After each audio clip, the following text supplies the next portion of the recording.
പൂച്ചകളെ വളർത്തുന്നവർക്ക് രോഗസാധ്യത കുറയുമെന്ന് പഠനം. പൂച്ചകളെ കൊണ്ട് മനുഷ്യന്റെ ആരോഗ്യനിലയിൽ തന്നെ വ്യത്യാസം വരുത്താൻ കഴിയുമെന്നാണ് പുതിയ പഠനങ്ങൾ ചൂണ്ടിക്കാട്ടുന്നത്. മനുഷ്യന്റെ ഹൃദയം ആരോഗ്യത്തോടെ സംരക്ഷിക്കാനുള്ള ശേഷി ഇവർക്കുണ്ടെന്നും മനുഷ്യരിൽ പലപ്പോഴും ഹൃദ്രോഗങ്ങൾ ഉണ്ടാകാൻ കാരണം മാനസിക പിരിമുറുക്കങ്ങളും സ്ട്രെസ്സുമാണ്. നിരന്തരം ഉണ്ടാകുന്ന ഇത്തരം പ്രശ്നങ്ങൾ അനവധി ആരോഗ്യ പ്രശ്നങ്ങളിലേക്ക് നയിക്കും.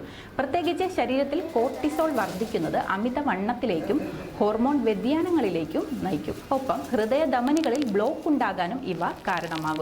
എന്നാൽ വീട്ടിലൊരു പൂച്ചയുണ്ടെങ്കിൽ അവയെ കാണുമ്പോൾ നമുക്കുണ്ടാകുന്ന സന്തോഷവും അവയുടെ സാമീപ്യവും ഇടപെടലും നമ്മുടെ ശരീരത്തിന് ഹാപ്പി ഹോർമോൺ വർദ്ധിപ്പിക്കാൻ സാധ്യതയുണ്ടെന്നും അങ്ങനെ കോർട്ടിസോൾ ഉൽപ്പാദനം കുറയുമെന്നും പറയുന്നു. ആയതിനാൽ നമ്മുടെ പല ആരോഗ്യ പ്രശ്നങ്ങൾ കുറയ്ക്കാൻ സാധിക്കുമെന്നാണ് അമേരിക്കൻ ഹാർട്ട് അസോസിയേഷൻ പങ്കുവച്ചൊരു പഠന റിപ്പോർട്ടിൽ വ്യക്തമാക്കുന്നത്.